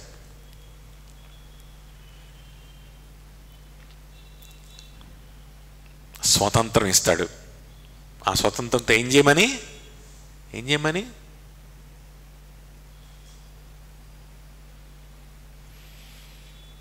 నిన్ను బంధించే వాళ్ళని విసర్జించి, నిన్ను బంధకంలో వెళ్ళే వాళ్ళని విసర్జించి, యేసుక్రీస్తుని కూడా విసర్జించి నువ్వు ఇంకో కొత్త బంధకాన్ని ఎత్తుక్కోవడానికా? నో. ఎందుకంటే అది జరుగుద్ది. అటు యేసుక్రీస్తుకు బానిస అవ్వకుండా ఒక బంధకాన్ని విడిచిపెట్టుకుందాం అనుకుంటే ఇంకో బంధకంలోకి వెళ్తావు. చెప్పింది అర్థమవుతుందా క్లారిటీగా? మీకు అర్థమవుతుందో లేదని మళ్ళా చెప్తున్నాను, నాకు డౌట్ తోటి. శ్రద్ధగా విని అర్థం చేసుకోండి. ఓకే. సో యేసుక్రీస్తుకు బానిసం అయిపోయామనుకో, ఆయనకి బానిస అవ్వడానికి స్వతంత్రాన్ని ఇస్తాడు కదా. ఆ స్వతంత్రము ఇంకెవ్వరికి కూడా మనల్ని బానిస అవనివ్వదు. అర్థమవుతుందా? మనుషుల చేతిలోంచి బయటకు వచ్చేస్తావు, మళ్ళా ఇంకెవ్వరి చేతిలోకి వెళ్ళవు, మళ్ళా ఇంకెవ్వరి చేతిలోకి కూడా నువ్వు వెళ్ళవు. యేసుక్రీస్తు చేతిలోనే నువ్వు ఉంటావు. యేసుక్రీస్తు నిన్ను పరిపాలన చేస్తాడు, ప్రేమతో పరిపాలన చేస్తాడు, పరిశుద్ధపరచుకుంటూ పరిపాలన చేస్తాడు, నీ జీవితంలో విలువనిస్తూ పరిపాలన చేస్తాడు, సంతోషాన్ని, సమాధానాన్ని, కృపని ప్రతి క్షణం నీకు అనుగ్రహిస్తూ, ప్రతి క్షణం నీకు తోడయ్యుంటూ, నీతో స్నేహం చేస్తూ నిన్ను పరిపాలన చేస్తాడు. నువ్వేమో బానిసమైపోతావు. ప్రభా, నేను నీకు బానిసనైపోతాను ప్రభా. ఇదిగో మరణదాకా మనుషులకు బానిసనయ్యాను, ఇప్పుడు నీకు బానిసనవుతాను, నీ సంఘంలో ఉంటాను, నీ సేవలో ఉంటాను, నీ కోసం బ్రతుకుతానయ్యా. అదిగో ఆ మనుషులకి మొన్నటిదాకా ఎలాగైతే బానిసగా ఉన్నానో, మనుషుల యొక్క మొహమాటాలకి బానిసనైపోయానో, ఎలాగైతే మనుషుల కోసం ఏదో కొన్ని నిర్ణయాలు, తప్పుడు పనులు, తప్పుడు అన్నీ చేశానో, ఇప్పుడు నీ కోసం బానిసనైపోతాను. తప్పుడు పనులు చేయడానికి, జీవితాన్ని నాశనం చేసుకోవడానికి వాళ్ళకి బానిస అయిపోయాను. నీకు బానిస అయితే నా జీవితం కట్టబడుతుంది. నీకెందుకు అవను? వాళ్ళకంటే ఇంకా బానిసనైపోతాను. ఆ మొహమాటాల కంటే కూడా, ఆ ఆలోచనల కంటే కూడా నీ కోసం బ్రతకాలనే ఆలోచనే నేను ఎక్కువ చేస్తాను ప్రభా, నీతోనే ఉంటాను ప్రభా అని నిన్ను నువ్వు దాసోహం చేసుకుంటే ఇంక ఎవ్వరి చేతిలో నిన్ను పడినవాడు ప్రభు. అది నిజమైన స్వతంత్రం. కానీ వీళ్ళు వ్యర్థమైన ఆలోచనలు చేస్తున్నారు. ఈ భూరాజులు వీళ్ళందరూ ఏం చేస్తున్నారు? వ్యర్థమైన ఆలోచన చేస్తున్నారు. అరే, వీళ్ళు యేసుక్రీస్తు రాజు అని చెప్తున్నారా? అదేంటి యేసుక్రీస్తు రాజు ఏంటి? మనం ఇష్టం వచ్చినోడిని మనం రాజుగా చూడాలి. కొంతమంది మనం హేరోదు రాజు అంటున్నాం, కొంతమంది కైసర్ రాజు అంటున్నాం, కొంతమందినేమో మనలో మనమే కొన్ని నాయకులు ఉన్నాం. మనకి ఇలాంటి స్వతంత్రం ఉండాలి. కానీ అందరు యేసుక్రీస్తుకే రాజు అనుకోండి, ఆయన గురించి ఆలోచించండి, ఆయన సువార్తే ప్రకటించండి, ఆయన గురించి ఆలోచించుకుంటా ఉండండి, ఆయన కోసమే బ్రతకడానికి ఆయన సంఘంగా ఉండండి అంటే, మరి ఇక్కడ బోల్డ్ అన్ని పొలిటికల్ ఇష్యూస్ ఉన్నాయి. నా పొలిటికల్ కెరియర్ ఏమో పోవాలి, నా డబ్బులు ఏమైపోవాలి, నా ఆస్తులు ఏమైపోవాలి, నా అంబిషన్స్ ఏమైపోవాలి, ఇవన్నేమైపోవాలి. ఇంకోటికి ఏదో దేశాన్ని ఏదో ఉద్ధరిద్దామనే ఆవేశం ఉంటుంది అన్నమాట. మరి నా ఆదర్శాలు ఏమైపోవాలనుకుంటుంటాడు వాడికి ఉద్ధరించేది లేదు, సచ్చేది లేదు. ఇటువంటి కొంతమందిలో ఉన్నారు, వీళ్ళందరూ ఉన్నారన్నమాట. రోమా ప్రభుత్వం మీద తిరుగుబాటు చేసి ఏదో ఒక రోజు ప్రభుత్వాన్ని చేజిక్కించుకొని అనగారిన వాళ్ళని పైకి లేవనెత్తాలి అని, సొసైటీ కోసం పనిచేస్తుందని ఫీల్ అయ్యే వాళ్ళు ఆ రోజున కూడా ఉన్నారు. వాళ్ళని జీలట్స్ అంటారు అనమాట. వాళ్ళ నాయకులు వాళ్ళకు ఉన్నారు. వాళ్ళు పోరాటం చేస్తుంటారు రోమీల మీద. ఏం చేశారు? ఏం చేయలా. రోమీలు మొత్తం అందరినీ ఊచకొత్త కోసి అవతల పారేశారు. తర్వాత చరిత్ర అన్నమాట, మన చరిత్ర పుస్తకాలు చూస్తే తెలుస్తుంది, ఏమీ సాధించలేదు. ఆ తర్వాత రోమా సామ్రాజ్యం దానికే అదే భూమి మీద నుంచి కనుమరుగైపోయింది. ఇంతమంది ప్రజల్ని, ఇన్ని భాషల ప్రజలు, ఇన్ని ఖండాలని, ఇన్ని కాంటినెంట్స్ని పరిపాలనించినటువంటి రోమా సామ్రాజ్యము, వాళ్ళు పూజించిన దేవతలు, వాళ్ళు మాట్లాడిన లాటిన్ కూడా ఈరోజు ఎవడు మాట్లాడలా. వాటికన్లో పోపు దగాడు తప్ప ఇంకెవ్వడు మాట్లాడు, వాడు తప్ప ఇంకెవ్వడు మాట్లాడు లాటిన్. అర్థమైందా? ఆ వాటికన్ సిటీకి మాత్రమే లాటిన్ అనేది అఫీషియల్ లాంగ్వేజ్. ఇంకా ఏ కంట్రీకైనా లాటిన్ అఫీషియల్ లాంగ్వేజ్ ఉందా? నోరు తిరగని మాకు మెడికల్ బుక్స్లో ఉండేటువంటి పదాలు ఆ లాటిన్ పదాలు తప్ప ఎవడో లాటిన్ భాష మాట్లాడేవాడు భూమి మీద లేడు.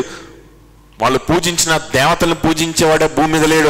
ఆ దేవతలు ఏంటో తెలీదు, అవి తవ్వకాల్లో బయటపడమే తప్ప. జస్ట్ 2000 సంవత్సరాల క్రితమే వీళ్ళుంది. మళ్ళా ప్రపంచాన్ని పరిపాలించారు. ఎవరి వల్ల జరిగింది ఇది? ఎవరి వల్ల జరిగింది? ఈ దేశభక్తుల వల్ల జరిగిందా? ఈ నాయకుల వల్ల జరిగిందా? ఈ ఆదర్శాలు ఉన్న వాళ్ళ వల్ల జరిగిందా?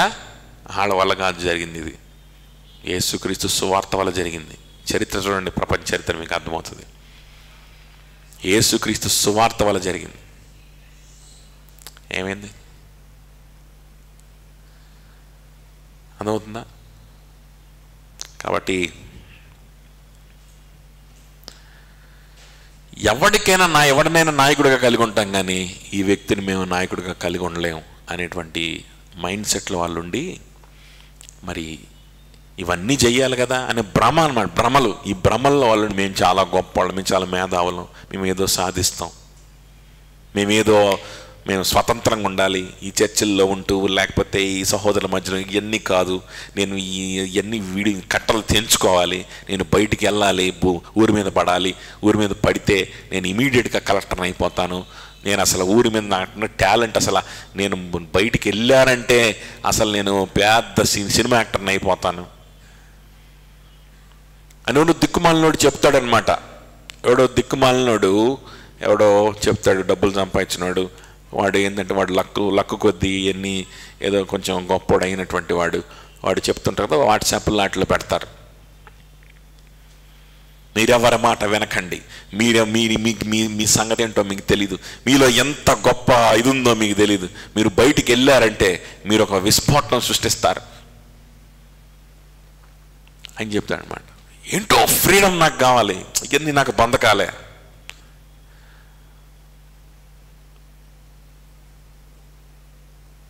నేను ఇదో సాధిస్తానని చెప్పి బయటికి వెళ్ళి 100 మందికి దాసోహం అయిపోతావు. ఒక్క యేసుక్రీస్తుని కాదని నువ్వు 100 మందికి బానిసం అవుతావు. ఒక్క యేసుక్రీస్తుని కాదని ఈ సంఘములోనే, నిజమైనటువంటి సంఘములో, నిజమైన క్రీస్తు మార్గంలో చాలా ఏదో బంధకం ఉంది, నన్ను బంధించేస్తుంది, నా టాలెంట్స్ అన్నీ కనుమరుగైపోతున్నాయి, నా యొక్క గొప్పతనం అంతా ఇదైపోతుంది అని ఫీల్ అయిపోయి బయటికి పరిగెత్తిన వాళ్ళు జీవితాలు కుక్కలు చింపిన విస్తర చేసుకున్నారు. గుర్తుపెట్టుకో.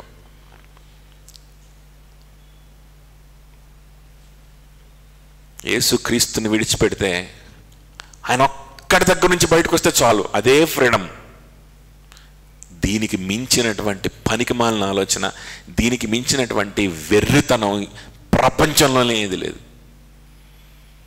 దీనికి మించినటువంటి వెర్రి ఆలోచన ప్రపంచంలో ఏది లేదు. ఖచ్చితంగా ఈ భూమి మీద నువ్వు ఉండంగానే అది ఎంత తప్పుడు ఆలోచన నువ్వు అనుభవించి తీరుతావు. నువ్వు చచ్చేలోపు ఖచ్చితంగా అనుభవిస్తావు. యేసుక్రీస్తుని బంధకంగా చూసి ఈ కట్లను విడిపించుకుందాం రండి. వ్యర్థమైన ఆలోచన అంట భూరాజులు వీళ్ళందరూ చేస్తున్నారంట. ఎవరు చేస్తున్నారు? మళ్ళీ వీళ్ళెవరు? అధికారం ఉన్నవాళ్ళు, భూరాజులు, గర్వం ఎక్కువైపోయిన వాళ్ళు, డబ్బులు ఎక్కువైపోయిన వాళ్ళు, ఈ విధమైనటువంటి గర్విష్ఠులు చేసేటువంటి ఆలోచన ఇది. మళ్ళీ ఎంతమందికి దాసోహమవుతున్నా, ఎంతమంది కాళ్ళు పట్టుకోవాల్సి వస్తుంది, ఎంతమంది చుట్టూ తిరగాల్సి వస్తుంది, ఎంతమందికి నేను దాసుని అయిపోవాల్సి వస్తుంది అని ఆలోచించవు.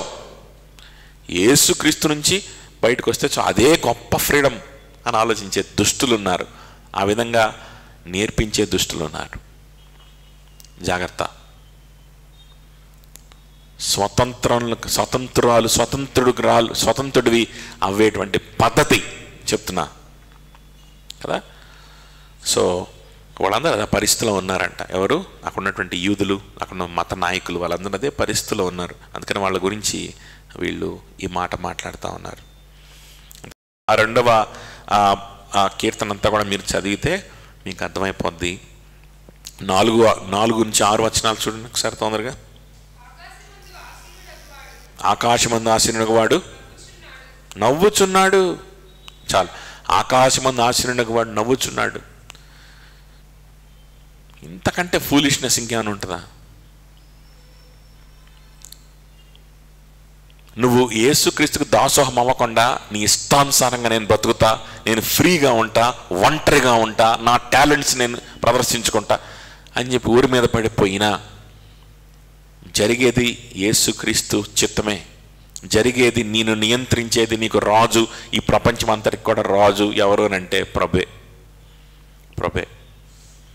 ఒక్క కరోనా చాలు నీ టాలెంట్లు, నువ్వు పెట్టిన పెట్టుబడులు, నువ్వు పెట్టిన బిజినెస్లు, లేకపోతే నువ్వు పెట్టిన అన్ని కుప్పగూలిపోవడానికి.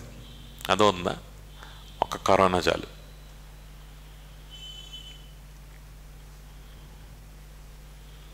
అదవుతుందా? ఇవన్నీ నా మైండ్ అంతా కూడా రకరకాల వాటి మీద పెట్టుకొని నేను విస్తరించి నేను ఏదో సాధిస్తాను అనుకుంటున్నావేమో. అంటే ఒక్క చర్చి మానేస్తే చాలు, ఇక నేను ఎన్ని సాధించవచ్చు అనే ఫీలింగ్లో ఉంటుంటాను అనమాట. ఏం దాంట్లో రాబోయే ఎగ్జామ్ కూడా పాస్ అవ్వలేవు, మళ్ళీ అంత సీన్ కూడా లేదు, కనీసం చదువుకోవడం చేత కాదు. ఇది మానేస్తే ఇక నేను చదువుతాను చూడు అనే ఫీలింగ్లో ఉంటుంటాను. అర్థమవుతుందా? అది. సో నువ్వు ప్రభుకు దూరమైనా నేను పరిపాలించేది ప్రభే, ఈ లోకాన్ని పరిపాలించేది ఆయనే. ఈ సావరిన్ గాడ్, ఈ లోకాన్ని సృష్టించింది ఆయనే. అదే కదా ఫస్ట్ టైం వాళ్ళు అన్నారు అపోస్తల కార్యాలు కూడా, ఆకాశమును, భూమిని, సముద్రం, వాటిలో ఉన్న సమస్తము కలుగు చేసిన వాడవు నువ్వే. ఎలాగూ నీ అనుమతి లేకుండా నా జీవితంలో ఏమి జరగదు, కానీ ప్రభా నీకు దాసురాలను అయిపోతానయ్యా, నీ చేతిలో ఉంటాను, నీకు బానిసనైపోతాను, స్వతంత్రంగా నీకు బానిసనయ్యే మనసు నాకు ఇవ్వు, నువ్వు నన్ను పరిపాలించు అని అడిగితే ఎంత బాగుంటుంది కదా. ఇంకెవ్వరికి బానిస అవ్వాల్సిన అవసరం ఉండదు కదా. యేసయ్య మనల్ని పరిపాలిస్తాడు. మన జీవితంలో ఆయన ఏం చేయదలుచుకున్నాడో అవి చేయించుకుంటాడు. చాలు. నేను ఎవ్వరికి బానిసను అవ్వకుండా నా ప్రభువు దగ్గర స్వతంత్రంగా సంతోషంగా ఆయన ప్రేమలో బ్రతకడం కంటే ఇంకేం కావాలి?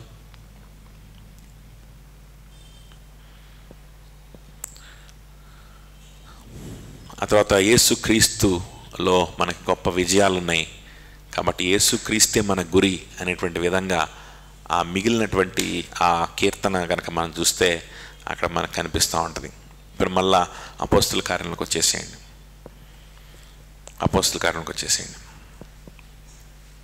సో 26 వచనం, 4:26. ప్రజలు ఎందుకు వ్యర్థముగా ఆలోచన పెట్టుకుని ప్రభు మీద, ఆయన క్రీస్తు మీదను భూరాజులు లేచిరి, అధికారులను ఏకముగా కూడుకొనిరి అని నీవు పరిశుద్ధాత్మ ద్వారా మా తండ్రియు నీ సేవకుడినైన దావీదు నోట పలికించితివి. 27-28. ఏవి జరగవలెనని నీ హస్తమును నీ సంకల్పమును ముందు నిర్ణయించెనో వాటన్నిటినీ చేయుటకై నీవు అభిషేకించిన నీ పరిశుద్ధ సేవకుడైన యేసునకు విరోధముగా హేరోదును, పొంతి పిలాతును, అన్యజనులతోనూ ఇశ్రాయేలు ప్రజలతోనూ ఈ పట్టణమందు నిజముగా కూడుకొనిరి. చూసారా, వారందరూ ఏకమైపోయారు. హేరోదును నమ్మే వాళ్ళకి పిలాతు అంటే పడదు, పిలాతును నమ్మే వాళ్ళకి కైసర్ అంటే పడదు, కానీ వీళ్ళందరూ కూడా ఏకమైపోయారంట. వీళ్ళందరూ ఏకమైపోయి యేసుక్రీస్తే మా డెవలప్మెంట్కి పెద్ద ఆటంకం అనే ఒక తప్పుడు ఆలోచన, అనే ఒక ఫూలిష్ ఆలోచన చేయడం ప్రారంభిస్తున్నారు. ఎవరు చేస్తారు ఇలాంటివన్నీ? భూజనులు చేస్తారు. కానీ వీళ్ళందరూ నిజంగానే ఏకమయ్యారు ప్రభా అని వాళ్ళు ప్రార్థన చేస్తున్నారు.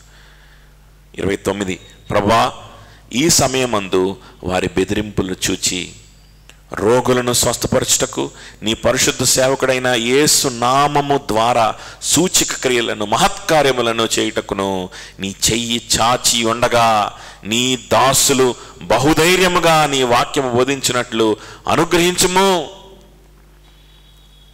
సూచక్రియల ద్వారా, అద్భుతముల ద్వారా నీతో మాకున్న సంబంధాన్ని డెమాన్స్ట్రేట్ చేయడానికి అవకాశాలు ఇవ్వు ప్రభా. ఇంకా మమ్మల్ని చంపేసినా పర్వాలేదు, మమ్మల్ని ఎన్ని బెదిరించినా పర్వాలా, మేము చచ్చిపోయేలోపు నిన్ను చూపించడానికి, నీతో మాకున్న సంబంధం చూపించడానికి అవకాశం ఇవ్వు ప్రభా అని ప్రార్థన చేస్తున్నారంటే యేసుక్రీస్తులో ఉన్న సంబంధం ఎంత సంతోషాన్ని ఇస్తుంది వాళ్ళకి. ఆలోచించండి ఒకసారి. డబ్బు ఇస్తుందా ఆ సంతోషం, ఆ తృప్తి? మనుషులు ఇస్తారా ఆ తృప్తి? యేసుక్రీస్తుతో వాళ్ళకి సంబంధం ఆ తృప్తినిస్తుంది. ఎంత గొప్ప తృప్తినిస్తుందో చూసారా? ఎంత గొప్ప తృప్తినిస్తుందో చూసారా? కష్టపడి ఒక ఉద్యోగం సాధిస్తాం, కష్టపడి ఏదో ఒక చదువు సాధిస్తాం, ఆ తర్వాత ఇంకెవరికో దాసులు మేము బ్రతకాల్సి వస్తూ ఉంటుంది ఒక్కోసారి కదా. చూడండి, కానీ యేసుక్రీస్తుని అంగీకరించి యేసుక్రీస్తుకు బానిసలైపోయి ఆయన కోసం బ్రతుకుతున్న వాళ్ళకి ఎంత పర్పస్ఫుల్గా బ్రతుకుతున్నారు చూడండి. నీతో మాకున్న సంబంధాన్ని మేము ఇంకా డెమాన్స్ట్రేట్ చేయాలి, మేము ప్రకటించాలి, ఇందులోనే మాకు తృప్తి ఉంది ప్రభా, ధైర్యం ఇవ్వు, మాకు ఆశ ఉంది. ఆశతో ప్రార్థన చేస్తున్నారు. ఇంత ఆశతో ప్రార్థన చేస్తున్నారంటే ఒకవైపు భయం వస్తున్నా సరే భయాన్ని ఎదుర్కొనే శక్తి కోసం ప్రార్థన చేస్తున్నారంటే, మనుషులే కదా వాళ్ళు కూడా, గట్టిగా బెదిరిస్తే వాళ్ళు మనల్ని భయపడతారు. కానీ భయం వస్తున్నా సరే వణికిపోయి, అబ్బా ఏంది ప్రభా ఇది ఎట్ట జరుగుతుంది, మమ్మల్ని కాపాడలేవా, ఇదేంది, మమ్మల్ని అందరూ మంచిగా చూసేలా చేయలేవా, ఆ భయాన్ని, ఇదేంది ప్రభా భయం వస్తుంది అన. ఈ భయాన్ని ఛేదించుకొని, ఈ భయాన్ని తొలగించుకొని, భయంలో కూడా ప్రభా నీ కోసం మేము బ్రతికే భాగ్యం ఇవ్వు, మాకు మీనింగ్ లేదు లేకపోతే మా జీవితానికి. ఇదిగో ఈరోజు ఈ సహోదరులు ఈ పేతురు, యోహాను అక్కడ చేసిన దాన్ని బట్టి మాకు ఎంత తృప్తిగా ఉంది, ఎంత సంతోషంగా ఉంది. నువ్వు సజీవుడిగా ఉండి మా మధ్యలో ఉండి మాతో కలిసి బ్రతుకుతూ అద్భుత కార్యాలు చేశావు, సూచక్రియ చేసి చూపించావు, నువ్వు సజీవుడని ప్రూవ్ చేసుకున్నావు. అలా ప్రూవ్ చేసుకో ప్రభా. ఆ రోజు జరిగింది ఒక సూచక్రియ కాబట్టి సూచక్రియ ద్వారా ప్రూవ్ చేసుకోమని వాళ్ళు అడిగారు. ఈరోజు సూచక్రియలు లేకపోవచ్చు, కానీ యేసుక్రీస్తు సజీవుడిగా ఉండి నీకు తోడై ఉన్నాడని నిరూపించుకున్న విషయాలు నీ జీవితంలో లేవా? విశ్వాసివైతే నీ జీవితంలో ఉంటాయి. ప్రభు కోసం బ్రతకడం ప్రారంభిస్తే రుజువులు ఉంటాయి నీ జీవితంలో, నా జీవితంలో ఉన్నాయి, ఇక్కడ ఉన్నటువంటి విశ్వాసుల జీవితాల్లో ఉన్నాయి రుజువులు. అవి సూచక్రియలే కాకపోవచ్చు, అవి స్వస్థలే కాకపోవచ్చు, అవి ఏవో ప్రమాదం నుంచి తప్పించడం కాకపోవచ్చు, కానీ హృదయాల్లో చేసిన దేవుడు చేసిన క్రియ కావచ్చు, మా థింకింగ్లో దేవుడు చేసిన క్రియ కావచ్చు, కొన్ని పాపాలని చంపడానికి, పరిశుద్ధపరచబడడానికి దేవుడు ఇచ్చిన అవకాశం కావచ్చు, కొన్ని బంధకాల్లో కూరుకుపోయి, కొన్ని స్నేహాల్లో జీవితం నాశనం అయిపోవాల్సినటువంటి మమ్మల్ని దేవుడు రోజు దినదినము బయటికి లాగుతూ స్వస్థత పరిశుద్ధపరుస్తూ ముందుకు తీసుకెళ్ళిన విషయాలు కావచ్చు. కొన్నిసార్లు అయితే మొరపెట్టుకున్నప్పుడు ఉత్తరం ఇచ్చి, సమాధానం ఇచ్చి, భయాన్ని తీసివేసి సంతోషాన్ని ఇచ్చిన సందర్భాలు కావచ్చు. ఆయన సజీవుడు, ఆయన నాతో నడుస్తున్నాడు, ఆయనతో సంభాషించుచు చేయి పట్టి నన్ను నడిపించను అని మనం పాడతాం కదా. ఆ అనుభవాలు మన జీవితంలో లేవా? ఆ రోజు వాళ్ళకున్న అనుభవం సూచక్రియ కాబట్టి సూచక్రియలు ఇంకా చేయి ప్రభా, ఆ అనుభవం మాకు ఇవ్వు ప్రభా. ఈరోజు సూచక్రియలు లేకపోవచ్చు, కానీ ఇదిగో ప్రభా నా జీవితంలో ఉన్నాయి అనుభవాలు, ఇలాంటి అనుభవాలు గుండా నన్ను తీసుకెళ్ళు, నువ్వు సజీవుడు అని నువ్వు నిరూపించుకుంటున్నావు, అందులో ఎలాంటి డౌట్ లేదు. ఈ విషయాన్ని లోకానికి చాటి చెప్పాలి. ధైర్యం ఇవ్వు అని ప్రార్థిస్తున్నారు సంఘం. సంఘం ఎలా ప్రార్థన చేస్తుంది?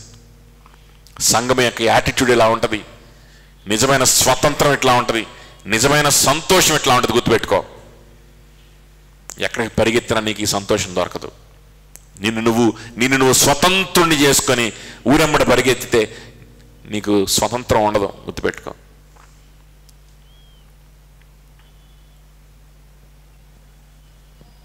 ముప్పై వారు ప్రార్థన చేయగానే వారు కూడి ఉన్న చోటు కంపించెను. అప్పుడు వారందరూ పరిశుద్ధాత్మతో నిండిన వారై దేవుని వాక్యమును ధైర్యముగా బోధించిరి.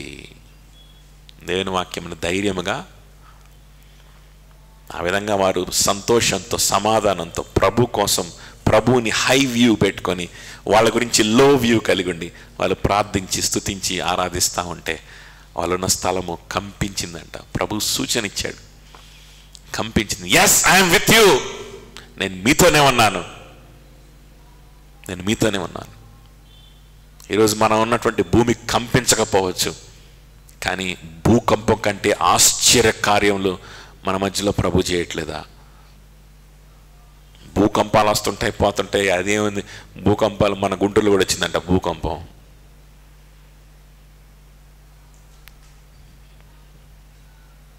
కానీ ఒక వ్యక్తి రక్షింపబడి ప్రభు కోసం బ్రతకాలని నిర్ణయించుకొని ప్రభువులో సంతోషించడం, తన పాత జీవితాన్ని విడిచిపెట్టి, తన పాపపు జీవితాన్ని విడిచిపెట్టి ప్రభువునే ప్రేమించడానికి వేగిరపడ్డం మన కళ్ళారా చూడట్లేదా? ఈరోజు అది అద్భుతం కదా? భూకంపం కంటే అద్భుతం కదా అది?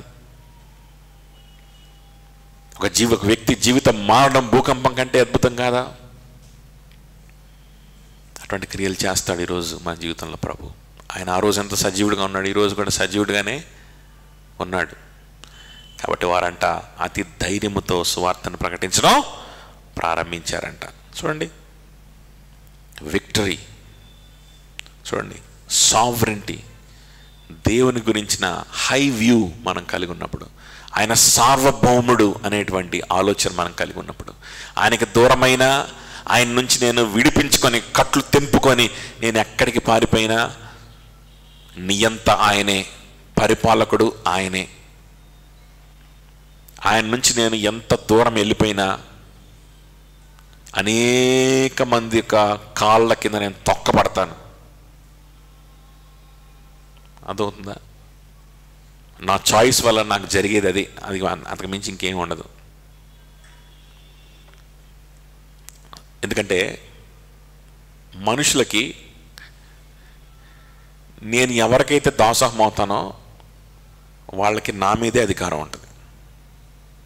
ఓకే, నేను వెళ్ళి ఒక ఉద్యోగం కోసం, ఒక టాలెంట్ చూపించుకోవడం కోసం, లేకపోతే ఒక స్కిల్ చూపించుకోవడం, లేకపోతే నేర్చుకోవడం కోసం, లేకపోతే ఏదో సమ్ డబ్బులు నేను ఒక వ్యక్తి దగ్గరికి వెళ్ళి, అయ్యా నువ్వే నాకు దిక్కు, నాకు మంచిగా నేర్పించు, నేను మంచిగా ఇదవుతాను, నేను ఫ్లరిష్ అవుతాను, నేను అదవుతాను ఇదవుతాను అని చెప్పి ఎవరి దగ్గరికి వెళ్ళి అడిగావు అనుకో, వాడికి నీ మీద అధికారం వచ్చేస్తుంది.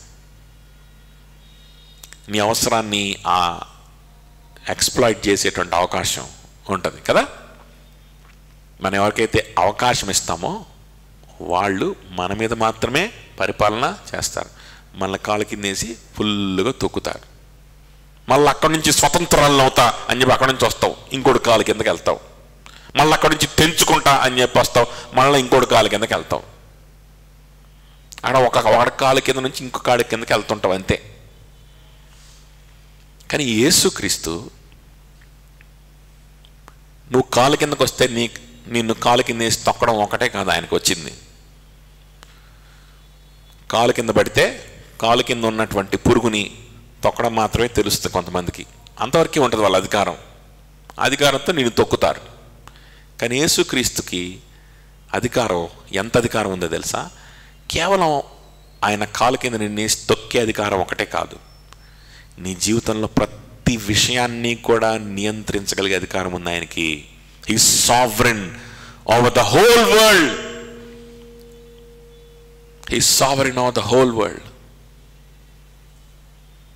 నీ చుట్టుపక్కల ఉన్నటువంటి ప్రతి నీ జీవితంలో జరిగే ప్రతి సంఘటన, నువ్వు కలిసే ప్రతి మనిషి ఆయన కోసం బ్రతుకుతూ నువ్వు ఉన్నప్పుడు, ఆయన యొక్క సేవలో నువ్వు ఉన్నప్పుడు నీకు కలిగే ప్రతి బాధ, ప్రతి వేదన, ఒక చిన్న జ్వరం కూడా దాన్ని వాడుకొని నీకు మేలు చేయగలిగినటువంటి దేవుడు. He's that much sovereign over everything, the whole universe. అదవుతుందా? మనుషులు నిన్ను మాత్రం, నువ్వు అవకాశం ఇస్తావు, నిన్ను దొక్కుతుంటాడు, అంతవరకే వాడుకోవచ్చు. కానీ దేవుని కిందకు వస్తే, దేవునికి కాలి కిందకు వస్తే తొక్కడు. నిన్ను పరిపాలన చేస్తాడు, నీ చుట్టుపక్కల ఉన్నటువంటి సమాజాన్ని, నీ చుట్టుపక్కల ఉన్న లోకాన్ని కూడా పరిపాలన చేస్తాడు. నీకు మేలుగా మారుస్తాడు. నువ్వు ఆయన స్వరూపంలోకి మారడానికి, నువ్వు ఇంకా పరిశుద్ధపరచబడడానికి, నువ్వు పరలోక రాజ్యం చేరేంత వరకు యూనివర్స్ అంతటిని నీ కోసం వాడుకుంటాడు. అంత సార్వభౌముడు ఆయన. ఆయనకి దాసోహం అవడమే నిజమైన స్వతంత్రం. గుర్తుపెట్టుకో, ఆయనకి దాసోహం అవడం నిజమైన స్వతంత్రం. నిజంగా స్వతంత్రులం అవ్వాలంటే ప్రొసీజర్ అది. అర్థమైందా? ప్రార్థన చేసుకుందాం. లేచి నిలబడదాం.